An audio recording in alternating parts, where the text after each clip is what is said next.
poker's legendary champions, next generation stars, and tireless ambassadors of the game, sharing their wisdom and guiding your journey to high achievement on the green felt. This is Chasing Poker Greatness with your host, Brad Wilson.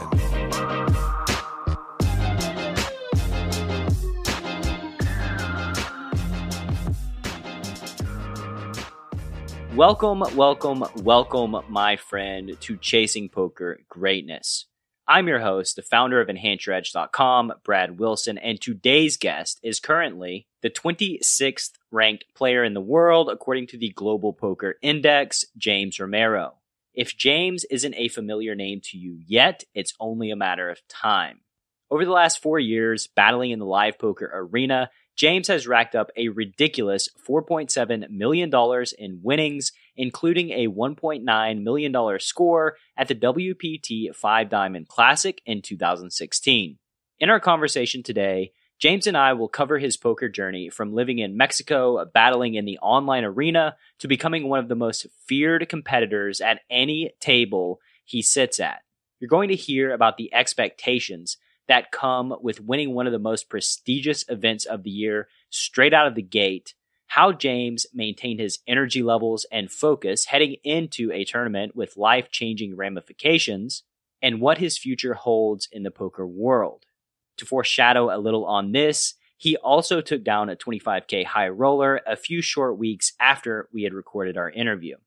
In our conversation, you'll also learn James's thoughts on bankroll considerations for folks that consistently play 5K and 10K events, the thing you absolutely must have to ensure you don't get eaten alive when you're at the top of the cash game or tournament world, how James studies and improves his game in a live setting, and much, much more.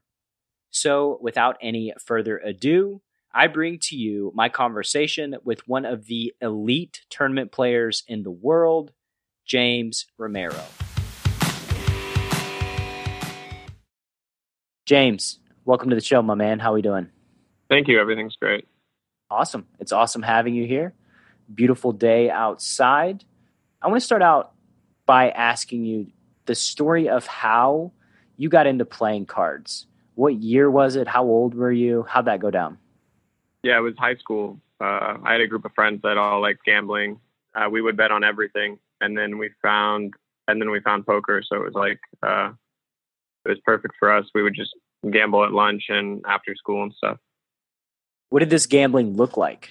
Like how much money? I think it was like 25-cent cash games, buying for $5, and then it was just always a hobby of mine. I'd always have friends over and play at my house. And then I met, in college, I met a guy who was very good friends with West Menlo AA. And like, I became obsessed with it from there. And for those in the audience that may not be familiar, who is that guy? That's Isaac Barron. I'm Isaac Barron. He was 2008 online player of the year. Gotcha. And I'm very ignorant when it comes to multi-table tournaments and screen names because I live in the cash game arena. Yeah. So yeah, for instance, in the in my interview with John Van Fleet, obviously I've heard of Stephen Chidwick, but I did not know his online name. I just I'm out of it as far as that's concerned. Battling on the anonymous streets of like Ignition, right? There's the table number 4. He's a real son of a bitch. But yeah, we know we know screen names. We know screen names better than real names. That's all we saw. But yeah, it was Isaac Barron. I was in college, and college is obviously really tough, and the classes are not fun, and your future. I mean, the experience of your like job in the future doesn't look too nice. So any kind of job that would be more exciting than what I was destined for was like really appealing for me at the time. And I mean, at the time, Isaac was like traveling the world, playing high stakes tournaments, living, a pretty fulfilling life. So I wanted to be him pretty much. What year was that?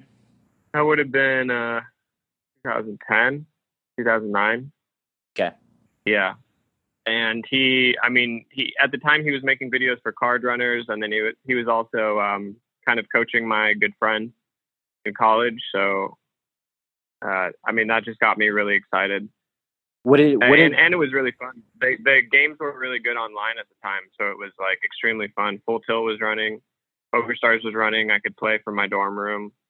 The games were insane. I remember like $24 tournaments on Full Tilt with like 2,000 runners on a weekday or something like that. Yeah, just cranking them out every single day of the week. The online poker landscape back then was amazing. When you could get money on and you could get money off. I think that's obviously Black Friday really hurt poker, online poker, and I'm personally not confident that even if it were to get legalized, regulated on a federal level, which it probably won't, but even on a state-to-state level, if every single state regulated it, I don't think it would go back to those days. I don't think we're going to see those days ever again. There's no shot. There's no shot we ever will. Yeah, it's sad. It's sad that poker kind of got taken out in its prime. But tell me, what did it look like for you? Like when you're in college, you're you're becoming immersed into this thing that is sort of like your get out of jail free card in a way, right? It's like it really is. Yeah, get out of the rat race free card. Don't be in a cubicle for like 30 or 40 years. That would haunt me. It would haunt me. Well, I was studying, and I remember studying in 3 years from now I can just sit in a cubicle for 30. It would haunt me. Yeah. Did you finish college, or did you? Yeah, no, I did graduate. And I'm guessing, how many times have you used your degree? Yeah, 0. 0 times. I mean, there are a lot of concepts that apply and cross over, especially like in my later 2 years of college, but especially the general education, the first 2 years is junk, I think. So you are immersed in poker. How were you doing before you graduate college? Like, where were you at? Were you at a point to where you knew that you could make this work? Because if my math is right, in like 2010, you're becoming immersed. Black Friday's right around the corner. So what did it look like when you graduated college? I wasn't making a ton because I wasn't playing a ton, and I didn't have a huge bankroll when Black Friday hit. But I thought I would give it a few months and just see what happened. I mean, it was kind of scary because I didn't have like big results by then. You mean like when you graduated college? Yeah, like Black Friday hit and I was no longer to play online, so I just went back to focusing on my studies. Yeah. And then what made you take the leap and go for professional poker in an uncertain poker climate? I mean, I knew the community, I knew a lot of the players, and I would look at their results, and I didn't think that they could like outperform me really. Like I was pretty sure I could outperform them. And then I was basically looking at their salary and estimating what I could do. That's pretty much it. I mean, at the time we had a lot of players in Mexico that I knew that like really didn't try that hard, that were making good money. Like people that didn't study, had bad habits, didn't work a lot, weren't very good at math. And I just thought like, there's no way that I can't do this. Yeah, I can imagine that's going to give you confidence moving forward. Were you playing cash games or tournaments in the beginning? No, I only played tournaments. Only played tournaments. The rake was really low. The games were good. The rake was low. Yeah, it made a lot of sense. So those tournaments, you're battling in tournaments up through. When did you start playing live poker? Like, were you playing along the way? Was that something else that you jumped into? Yeah, I dabbled every now and then. But it's something I tried to stay away from because I wouldn't get any better while playing live. When I was at home, I would like force myself to study while playing, and I could look at ranges and equities and stuff like that. So I knew playing live poker wasn't like a long-term solution when I was learning. So then what was your first live experience? Where did you go? Where did you play? Yeah, I play local houses in Portland, like around my college. Yeah. Oh, okay. I play some 1-3. Fly to Vegas for spring break and stuff. Yeah. And like once I saw the live economy, it got me even like more addicted, because I saw how like flourishing, I saw how good it was. Like hundreds of people in a room, not a lot of them were very skilled. Like at the time, there were not, like no regs. Like it was really exciting to see that like even if online had issues, I could play live like basically wherever I wanted in the world. Yes, live poker. It's kind of interesting because I'm not bullish on the long-term aspects of online poker, but live poker, I feel like it's going to just last forever effectively. Completely agree. Which means that becoming a live pro and adapting to the live environment is just, it's a necessity, I think, in today's poker climate. And I'm with you. Like I remember after Black Friday, maybe it was 2013, I went to the WSOP and went to the Rio. I was playing some cash games there. And I remember walking in, and because I hadn't been traveling and playing cards, and I had never been to the WSOP at that point, like just walking in, it was almost intimidating hearing just all the talk, like all the buzz and the chatter around you. Like you can just stand in the middle of it and you hear like, I was floating and blah, blah, blah. Like you just hear all the terms and everything. And I remember thinking like, holy shit, like it's just thousands of players and like they're all going to be really good at poker. And then I sat down at the cash games and started battling them. And I was like, oh, okay, no, I was wrong. Like the terminology they know, the jargon they know, but still weren't very great at actually playing cards. And just that. Yeah, a lot of people have a disconnect there, where the online players that haven't experienced live think that commonly kind of have those feelings that you had, and thinks that the games are somewhat similar. I don't think people appreciate the difference enough. Like when I go and play a live 5K main event, like we're dealing with like 7 recs per table, where online maybe you get like one in a 215. Right. You know, maybe you get like 1 rec, and I don't think people appreciate that. Well, like what that does to a good player's win rate, and like the differences we're dealing with. Oh, for sure. And the thing was, like I had played a lot of live poker up to that point. You know, I just hadn't gone to like a giant festival like that. And everybody was like young, you know, they were like around my age. And so it was sort of like, they were like incognito recreational players.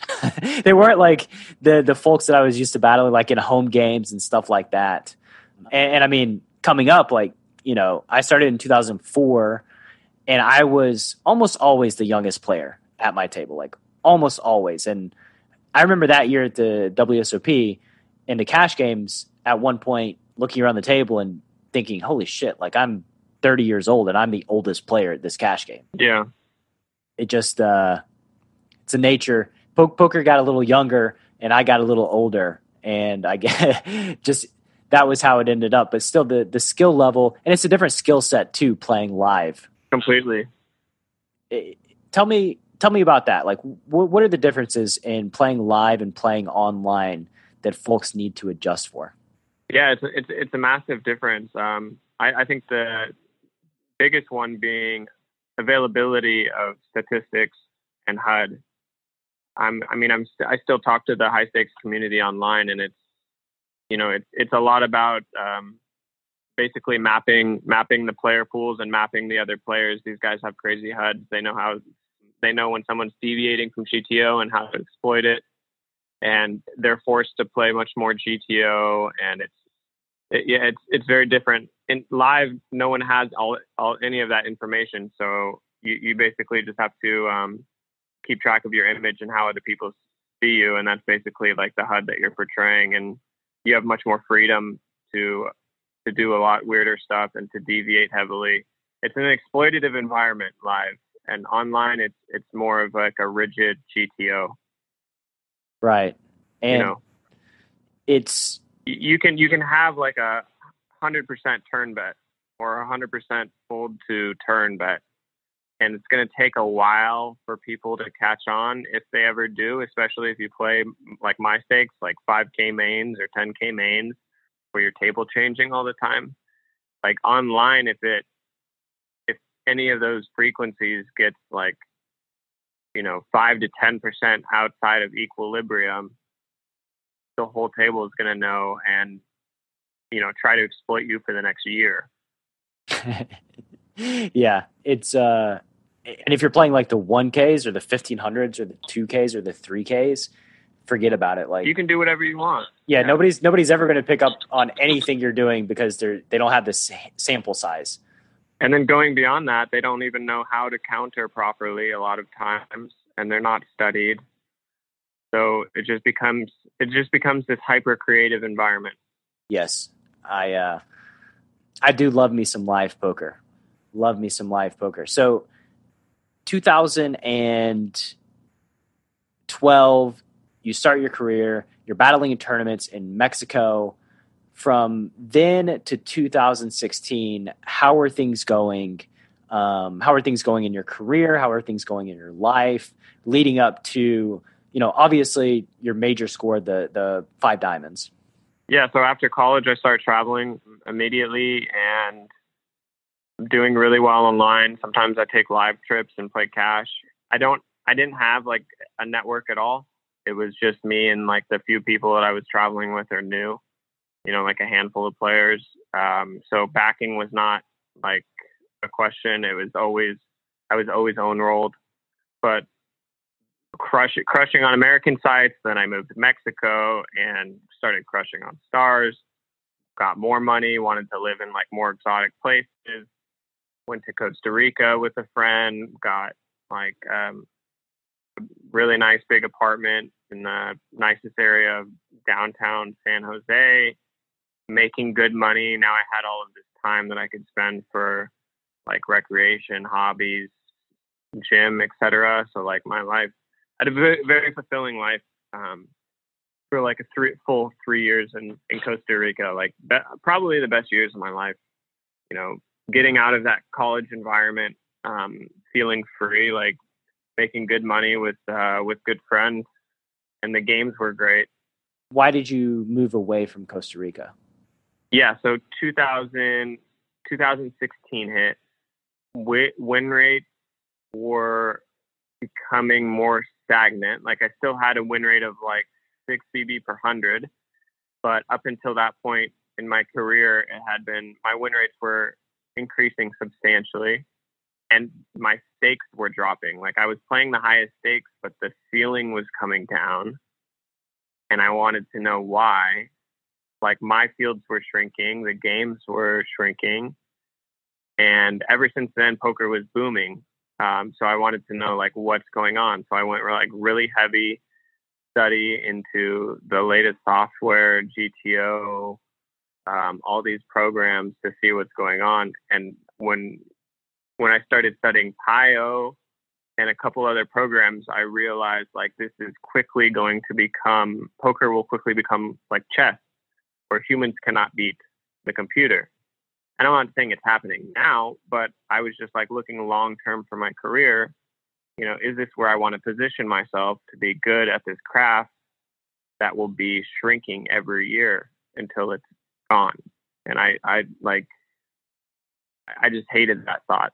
So I, just started making moves and ideas and like wanted to play live. So I developed a stronger live network, got in touch with some high stakes players I knew, and did a lot of work for them, and eventually got a deal to play live events and then pick up and left from Costa Rica like within a few weeks, and never looked back. I took a pretty large salary cut when I moved from online to live, but I knew it was a future. Yeah, some current pain for future well-being. Yeah, exactly. So you weren't own rolled at that point, right? You had a backer in place when you transitioned to the live realm. When I transferred to live, yeah, I got backing for higher stakes. Gotcha. Yeah, to play like 5Ks and 10Ks sustainably, you need to be a millionaire. Well, what do you think the role is for 5K, 10K sustainably? How many buy-ins? Assuming you're not just punting them away.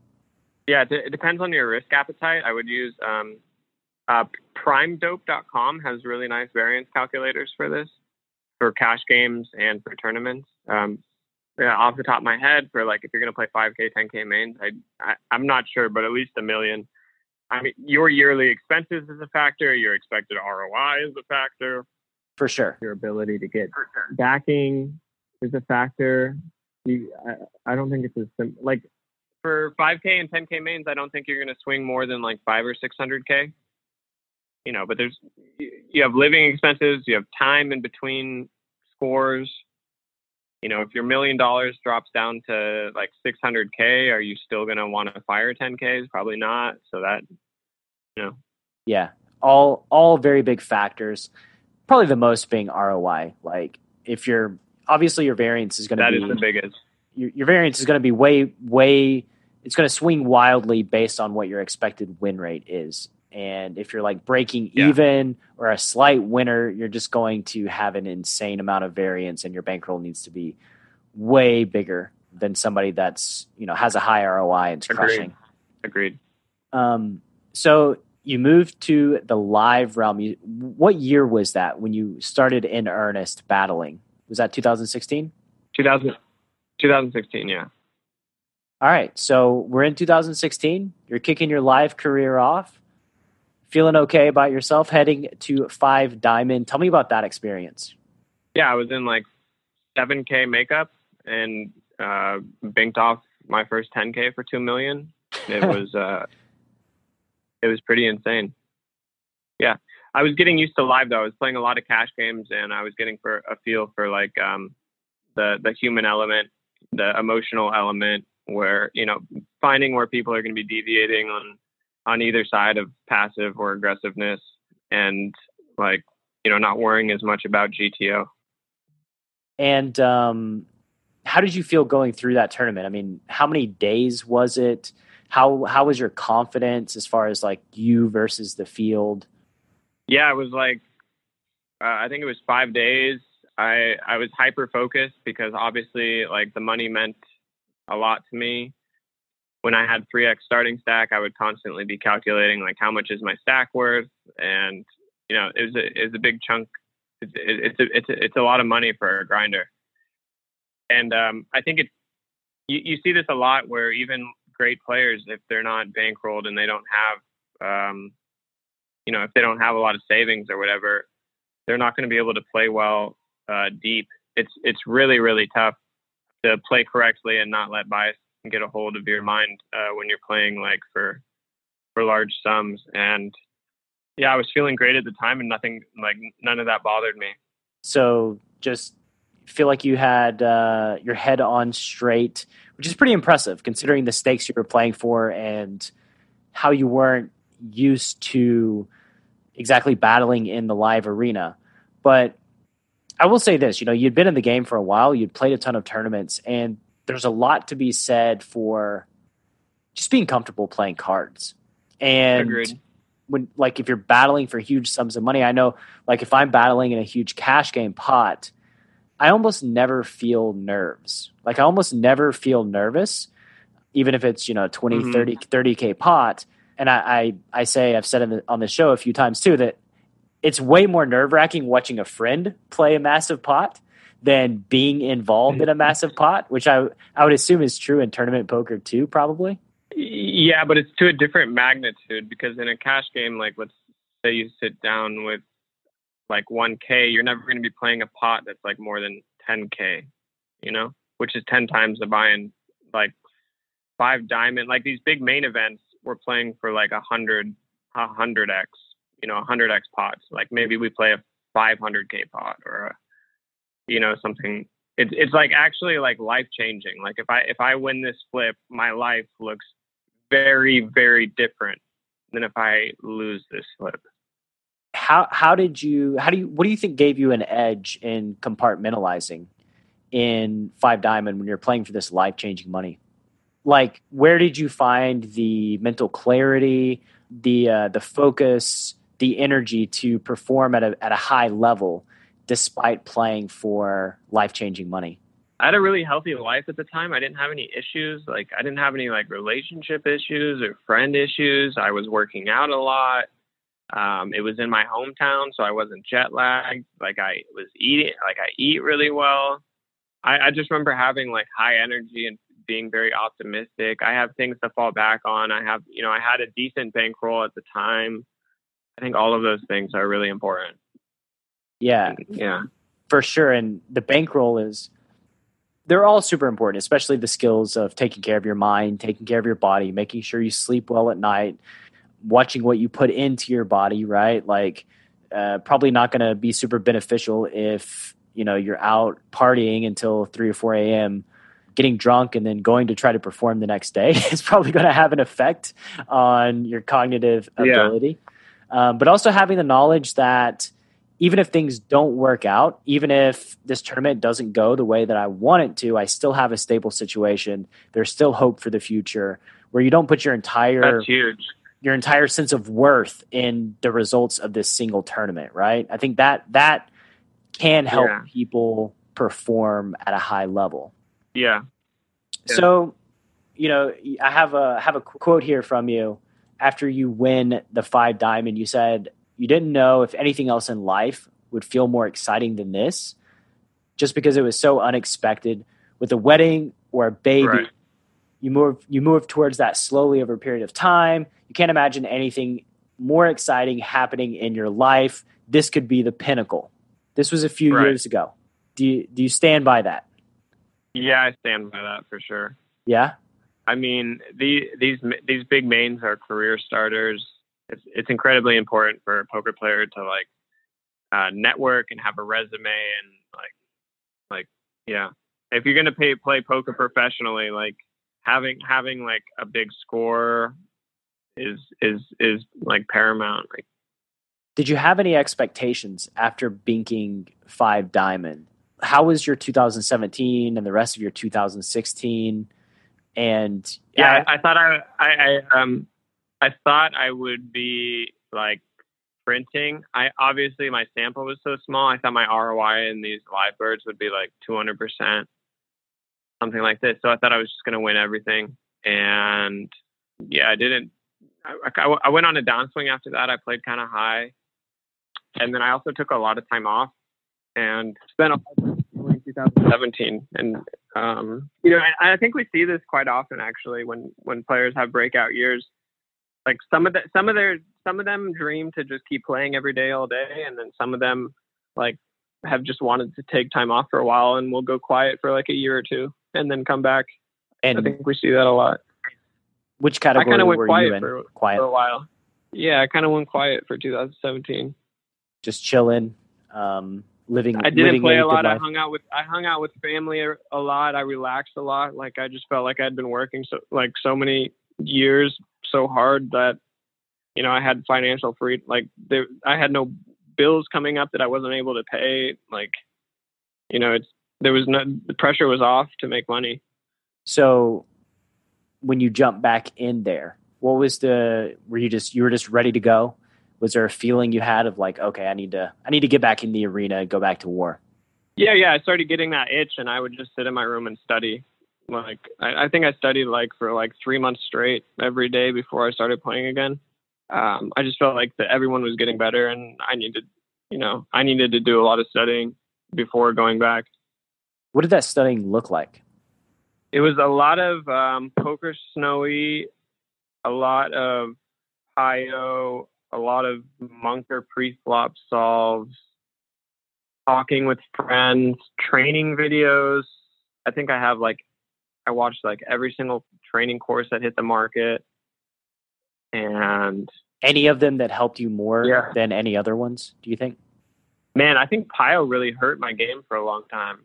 I played exploitative my whole life and it worked really well. And then PIO shows you this, PIO shows you how to be GTO, and a lot of times it doesn't apply to playing with other humans. It's very hard to emulate. It's very complex, and a lot of the strategy only makes sense if you're playing against a like perfect bot, and we never do. I see it happen a lot where people get worse for like the first couple of years with PIO. People try to get study the grids too much and try to exactly imitate Pio rather than pulling out like general theory, and it's really bad for win rate. Really, really, really bad. I made a post on Twitter yesterday or the day before that was talking. Basically, it was a comparison, right? It's like you're playing rock, paper, scissors, and the GTO strategy is just randomize, and so you're going to chop some, and you're going to win and lose 50% just by randomizing one of the three decisions, right? And imagine you're playing somebody that you have data on that says this person chooses rock 80% of the time. Well, exactly. If you know they choose rock 80% of the time, you can play a GTO strategy and win 50% of the time, regardless. Or you can take the exploitative route and choose paper 100% of the time and win 80% of your games beating their rock, right? And that's something that, GTO, like you said, it's easily misapplied. It can be easily harmful to folks' game. I'm always a big advocate, that poker is a game of people, and people are predictable. And especially in a live setting, you get data, you get information on what this guy's thinking, what they're doing, then you can exploit their tendencies. And to just ignore that the human element in poker is such a mistake. You leave so much money on the table that it's it's interesting to me how such a powerful tool can be misapplied, misused, and even give people this overwhelming self-confidence that if you even question their dogmatic belief in GTO, they go absolutely apeshit and defend it to their death. It's really interesting. Yeah, I know exactly what you're talking about. Like the people that are studying the solvers and Pio will get really excited and think like 3% pot share. Messing up by 3% pot share is a big deal, right? If you like take a mixed decision and you go one way or the other, like you're gonna mess up by you're gonna lose 3% of the pot. But when you're studying populations and you're studying exploits, it's very common that I'm finding spots where people are making errors for 25 or 30% pot share, and you're not going to be able to capture that as an exploitative player unless you know what's going on and you're attacking that spot.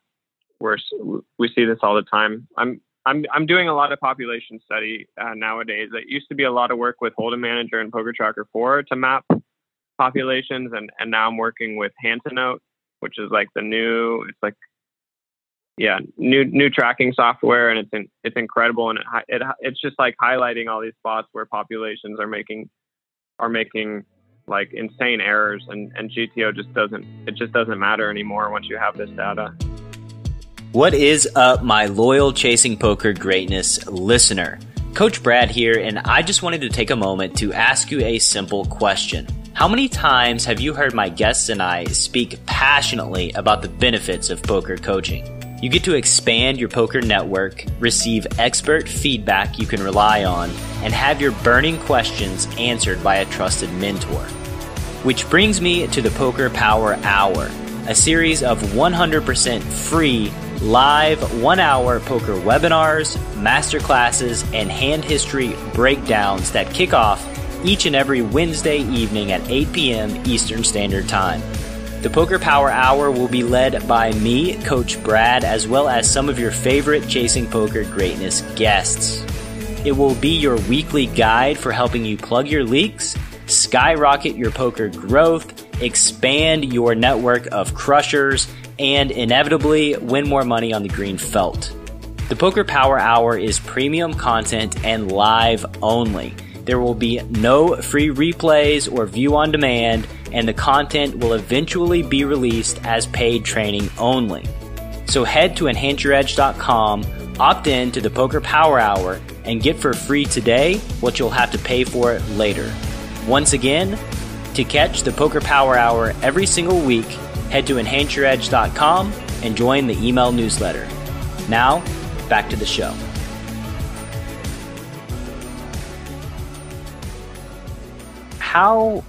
So you primarily play live now, correct? Yeah. So how are you mapping this data from a live perspective?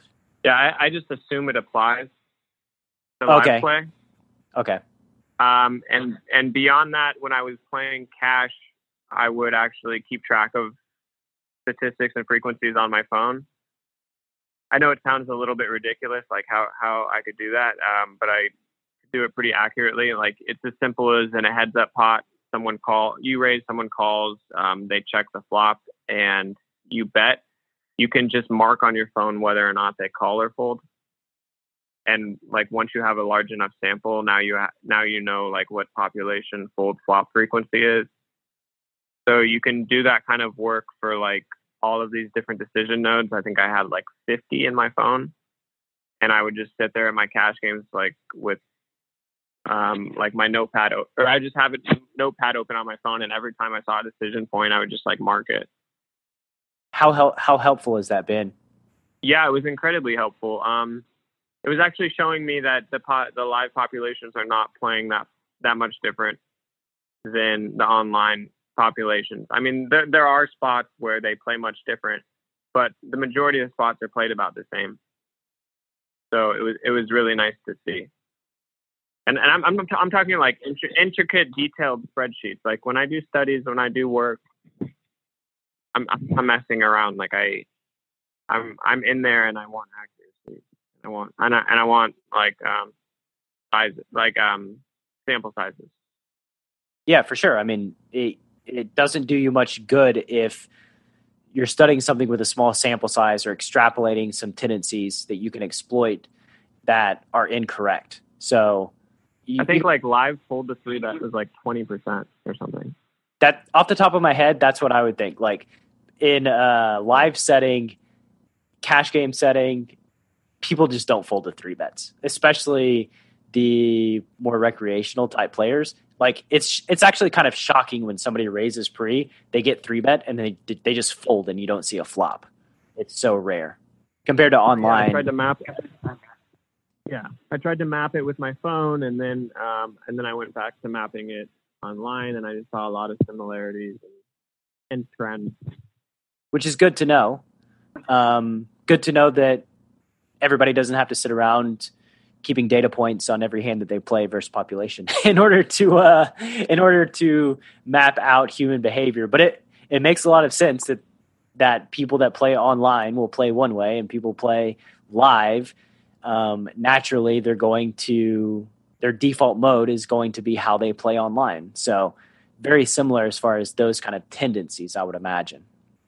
So you're back in it, 2018. Right now, your GPI, where are you ranked? Top 50, probably. Top 50. 100, top 50. I'm not sure. How do you feel about your game compared to when you first started in 2016? Oh man, I'm getting so much better. I mean, my network of hardworking, intelligent friends is insane. Like, if I have a question about any detailed area of poker, I have like 100 different people I can ask, and they're all good at different stuff. Some are good at GTO, some are good at exploitative, some are good at live, some are good at like efficiency, just like traveling. I mean, it's insane. It's like having 100 private coaches. How did you get in this network? Or if somebody listening wants to find a network, how would you go about it? I study a lot, and I create easily communicatable information. Like I'll just like make PowerPoint slides on something that I found, and I'll just like send them to my friends. Just the good stuff. Like if maybe I spend 5 hours studying and I find like 2 sentences of something that's like fantastic, you know, mm-hmm. I'll save that and, you know, put together like something simple that people can save on their phones and get better at. Or I do a lot of trading, so maybe I help out like a lot of people for free move money. I introduce people that need help in certain areas, like to each other, or make groups, like just basically try to be an asset to my friends and the people that I see at every stop. And then they're generally happy to reciprocate. But like it's generally always me like making the first initiative to like create a mutually beneficial relationship, because I see the long-term like possibilities and effects this could have on my career. So it's important for me to like develop relationships. I think there are a lot of smart people, and everybody's working on different stuff. So like everyone has something smart to say. Basically creating value for your network. And I think you thinking long-term, this makes sense over the course of our conversation, that you're a long-term thinker. You look at the big picture and not just, how can I improve my ROI for the next 3 tournaments, find something out, never tell anybody, hoard all this information, be this ivory tower that's not sharing. Because like you said, different friends, different parts of your network are good at different skills, and they can help you out in areas that you're weak in. So, you both improve in these relationships. And I think that's something that that's a greatness bomb on this show that folks, if you're listening, be of value to your network, create value for them, improve their lives in some way, help them out when it comes to poker. And then that gets reciprocated. Always remember the law. And sometimes it takes months. Yeah. Sometimes it takes months to develop these relationships, like maybe people don't, want to share that much with you for a long time, but like you just keep on putting effort, maybe 6 months, a year from now, maybe they'll help you out with something. There you go. That's a super, super intelligent way to go about it. It's a fulfilling way that probably makes you feel good about yourself, sharing these, absolutely eureka moments. And it's fun to have a social network, especially as a traveling player. Like I can show up to stops. I know every single stop I'll have at least 10 friends there. It makes my job more fun. It makes, if I get bored at the tournament table, I can walk around and talk to like anyone, talk to people on my phone. It's poker is a social game and life is social, and you need to embrace it, I think. Yeah. See them on break. If you bust out in a location or whatever, you can go out, have some fun. It's always more fun when you're traveling around with people that and you can feel that time. So when you think of joy in your poker career, what's the first memory that comes to mind? Deep runs is always fun, but also like just the traveling to these countries is great. Like jumping on a plane and like the experiences that I'm having. Going to these countries I never would have gone to that are just crazy good, countries I want to retire in and stuff. It's what's one that stands out in your mind? I'm Thailand's up there, Thailand and Costa Rica. Yeah. I'm big on tropical weather, like beaches, greenery, animals. The smell. Yeah. There's some good ones out there. Yeah. Yeah. Like food, culture. I like the warmth. I'm not like, I feel like I should be a bear that just hibernates when it's cold outside, because I like warm weather. I like the breeze, the smell of the ocean. That to me is like, that's my favorite time, visiting beaches and stuff like that. Yeah. Yeah. And when you travel tournaments, a lot of the times the stops are in the summer. The local area, it's the best time of the year. And you get to choose, right? You can choose which stop to go to. Yeah. So yeah, let's not do this trip to Alaska or wherever random spot it is. Let's go to the beach. Atlantic City. Yeah, that's the one that you're looking for. So that's the worst one. Atlantic City is the worst. I haven't actually been there. I've heard it's fairly dirty. I don't know. I can't say. Why is Atlantic City the worst? I guess I just went there, so I'm a little bit biased. But man, it's cold. I mean, the casino's surrounded by projects. It's hard to get to. It's just not good. Not a good spot. Tunica, Mississippi, too. I've spoken about Tunica, Mississippi. It's kind of boring. There's not much going on there.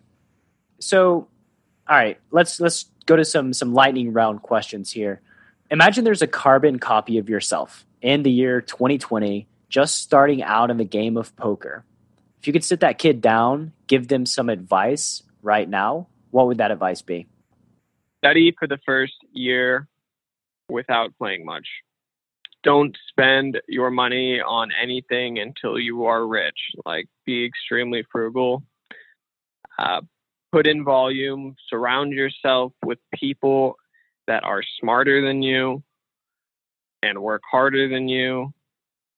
don't get tied down in any like heavy relationships when you're young, like any heavy romantic relationships when you're young. That's just solid advice across the board. Yeah. Be able to move to where games are good. Like, don't sign long leases. Don't own a bunch of stuff. Be ready to travel. And yeah, those are the big ones. Sounds good. Sounds like a good recipe to me to find some success playing this game. If you could wave a magic wand, change one thing about poker, what would it be? Juicy online games. Again. Go back to the golden age. Yeah. I think pretty much everybody can agree with that one. That's not a very controversial one. If you could erect a billboard, every poker player's got to drive past on their way to the casino. What does that billboard say? Be courteous, play fast, be friendly. I think that's good enough for a billboard. Yeah. Don't want to cause people to drive off the road trying to read your billboard. Be courteous, play fast, be friendly. Always, always, always, always be a fun person to play with, folks that are listening. Don't yell at people. Don't be discourteous. Everybody has a right to play the cards the way that they so choose. And if that means that they get lucky against you or whatever the case may be, so be it. That's life. Yeah. You see a lot of the best players right now are all very social people, extremely friendly people. When you get to the top of like tournament cash game world, it's you need a network or you're not going to survive. In cash games you need a network for private games, and in tournaments you need a network for backing. And if you're going to be backed by someone long term, you're like a representation of them. And people don't want to work with like people that are like rude or don't know how to socialize, don't know how to say, don't know how to talk. Like you're somewhat of a salesperson, and you represent a company. So like you need to watch how you behave for sure. It's something that I learned. Yeah. And if you burn bridges early on, those don't just rebuild themselves. You make a bad impression to folks early in your career. People remember, you stand out as being that guy. And then those same people that in a different situation, whenever you need help, they're not going to be the guys that are going to be helpful to you. What's your current big goal as related to poker? What are you working for? Win rate and average buy-in. I want my average buy-in up. I want my win rate up. What do you want your average buy-in to be? As high as possible. I don't want to make it jump up too quickly, but I would, in 3 to 5 years, I would like to be playing every like 25K, 50K, maybe some 100Ks. Have you played any 100Ks? What's the biggest you've played? Yeah, I played 100K WSOPE Europe. It's an intimidating atmosphere. I can't think that I would be playing optimally in those fields right now. Yes, that was a tournament where you did feel it. You felt the magnitude of buying in for 100K. Yeah, and also I think a lot of guys are more studied than I at the very top level. I just want to make sure that I have like a 5 to 10 PB 100 win rate for them in those games. What is the ratio of like recreationals versus top pros look like in a super high roller? Yeah, it's really heavily dependent on the location. That one that I just mentioned to you might have been like 30% Rex. Wow, that's a big number. And then you go to the Poker Go studio for like one of these USPO series, and you're going to get like 90-95% top level regs. So it's hugely dependent on. So choose your spot. Last minute factor. Like this WSOPE, like it was like a jet or two jets of recreationals flew in like on a whim, and that also influences other recreationals to jump in. So it's just like a weird feeding frenzy. Yeah. What are we doing this weekend? I don't know. Let's hop on the jet, play a 100K poker tournament. see how it goes. Just Yeah. pretty It's random. Evan's birthday. Like, let's get in the plane. Yeah, let's spend a few million. Who cares? We're battling the best players in the world. Whatever happens, happens. That's the guy that I want to be. I'm going to be honest. Like, I want to be like, I've battled against some like legendary whales in the game, and I've always had this thought to myself, like, man, it's so much fun to be that person. They get to play every hand. Like, they don't sit there and they're putting their girlfriends into 25Ks that haven't played before. Is that a true thing? That's a real story. That's a true story. Please tell me this story. I shouldn't say names, but you just see it from time to time. Yeah, so somebody just sticks their girlfriend in and says, "Oh yeah, let's dabble. Go to the casino, dabble." Yeah, and re-entry when she snap bus and she doesn't know how to play. Oh man. Some of the wealthiest people in the world like to play poker. They want to gamble too, like all your middle income Americans want to go to the casino and spend like $100 on blackjack or whatever. It's like rich people want to gamble too for stakes that are meaningful, and $100 to the average American might be like $500K to these rich people. Exactly. And I mean, that's why there is a market for these super high buy-in tournaments anyway. If there weren't any of these guys that wanted to play, the games would just never run. Yeah. So let's fast forward 15 years into the future. What are your list of poker accomplishments going to be? 15 years. Let's see. That's going to be a big Hendon mob, 5 main event titles, big main event titles, a lot of countries in my passport, big bankroll, huge network, and crazy experiences. Sounds like a pretty good plan for the next 15 years. Do you have any projects you're working on that are near and dear to your heart? Outside of poker? Yeah, it could be inside or outside. Either way. Not outside. Inside, I've been obsessed with this program called Hand to Note. Basically all of my projects have been with that for the past 6 months or so. Just immersing yourself into being population studies. I want to be population. I want to be like the best. I want to be very good at understanding population trends. It's important for me because that's what I play big, large field main events.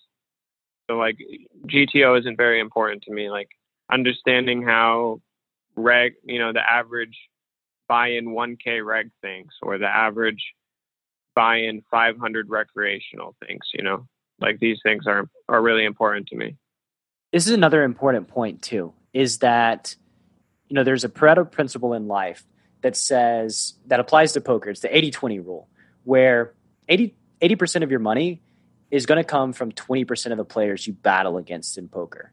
So it makes so much sense to spend the majority of your time studying the 20% of players that are going to be responsible for 80% of your income.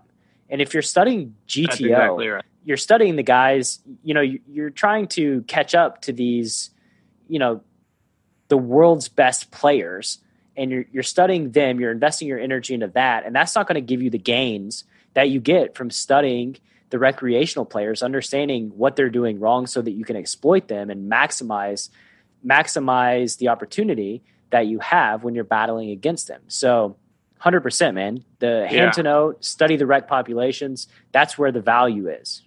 Yeah. So, I mean, the online games right now, the high stakes cash games will run around one recreational player, and they're all going to be winning at like 5 bigs 100 after rake. I mean, all of that win rate is coming from the recreational player. For sure. And understanding how to capture that as quickly and as quickly as possible is key. For sure. And that's another thing I think that goes unrealized is that, say you have an 8 BB per 100 win rate, and somebody sits down that's got like a 14 BB per 100 win rate, right? And then somebody else sits down that's got like a 10 BB per 100 win rate, and you're like, oh, I don't have an edge here. They both have an edge over me. But like their hourly rate versus you is not going to be super big. Like you're not giving up you're not giving up a ton of EV by sitting there and battling and waiting for somebody worse to sit down. And like people that refuse to battle in a tough game, I think this is something that they don't always realize is like, you're not giving away a ton.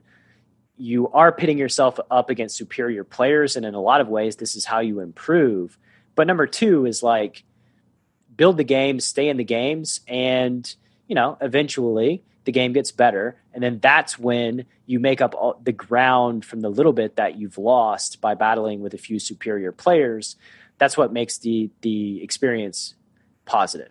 Yeah, that's exactly what happens in the Macau highest stakes. Is it's like 5 or 6 elite regs all day, and then sometimes they plop in a VIP player and he plays for 3 hours, and then they take him out, and it's back to the toughest game in the world or whatever.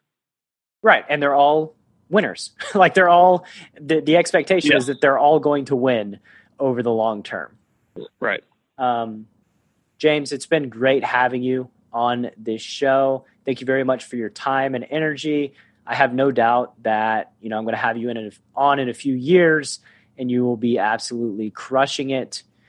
The final question is, where can the Chasing Poker Greatness audience find you on the World Wide Web? Oh, great. Just search James Romero on Facebook, James Romero on Instagram, and Twitter. Just search my name. You'll find me. I have a lot of followers. Awesome, man. And I'll also put all of that information on the show page, so you can just click through at enhanceyouredge.com. Sir, thank you for the conversation. I have enjoyed it. Have a great day. Okay. Thank you. Thank you so much for listening to this episode of Chasing Poker Greatness. If you have yet to subscribe to the show, please take a second to do so on Apple Podcasts or wherever your favorite place to listen to podcasts may be. For more content from me, Coach Brad, please visit our YouTube channel at youtube.com/enhanceyouredge, and I'll see you next time.